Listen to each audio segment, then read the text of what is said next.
smashing Saxons.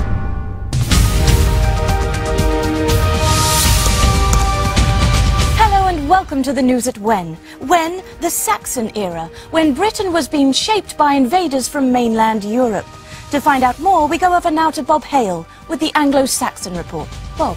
Thank you, Sam. Well, it's 400 AD, that right there is Britain, and here comes the king in a bedsheet. Ha-ha, no, not really. It's a Roman emperor, because Britain is under Roman rule, just as it has been for more than 350 years. But all that is about to change, because in the year 410, the unthinkable happens. So unthinkable, in fact, that I can't think of it. What was it now?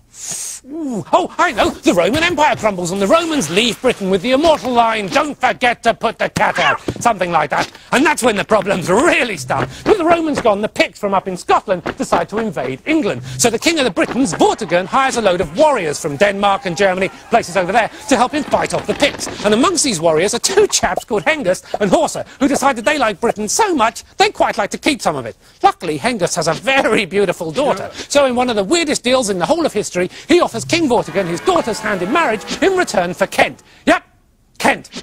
And that's just the start of it. Soon, seeing how easy it is to get your hands on English lands, there are Danes and Germans everywhere. Invaders from the German district of Angern take over the Midlands and the north. Meanwhile, invaders from Saxony take over huge chunks of the south. Yes, England gets overrun with Angles and Saxons, making it officially Anglo-Saxon. And you thought we just made that term up. So, there we have it. That's that. End of the story, end of the line, end of the pier, last dance, last chance, lights off, cats out, done. But not for long. Under Anglo-Saxon rule, Britain changes shape entirely, although obviously not around the edges. Inside, though, it all changes. The Anglo-Saxon invaders shape their newly won lands into 7 major kingdoms, called Wessex and Essex and Sussex and so on. But it's not all plain sailing for the Anglo-Saxons. Oh no. Despite their best efforts, they can't conquer Scotland for toffee, which is a shame, as Scotland's got great toffee. While the other unconquered kingdoms, over here in the west, aren't exactly thrilled about the new neighbours. In fact, relations get so bad that King Offa of Mercia, an Anglo-Saxon kingdom shown here in puce, whatever colour that is, builds a giant ditch cutting off the west of Britain from the rest of Britain, creating the border of what we now call Wales. So there we have it. Scotland, Wales, Anglo-Saxon England, all sitting side by side in perfect harmony, bar a little name-calling and the odd local war.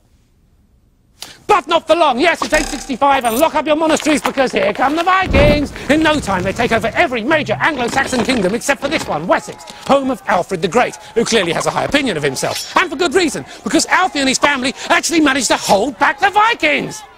But not for long! Well, actually, it's for quite a while, but that's not the point. No, eventually Ethelred the Unready becomes king and gets so sick of the constant Viking attacks that he's presumably never ready for, that he decides to kill every single Viking living in England, including the King of Norway's sister, which, unsurprisingly, doesn't go down too well with the King of Norway, who promptly invades England, takes Ethelred's crown, and becomes the first in a line of Viking kings. There's Canute! There's Arthur Canute! There's a quarter of a Canute, except not the last one, until in 1042, an Englishman gets the throne again, except with the Confessor. Hooray! And he then goes and dies. Boo! And 3 different people start fighting over who should replace him.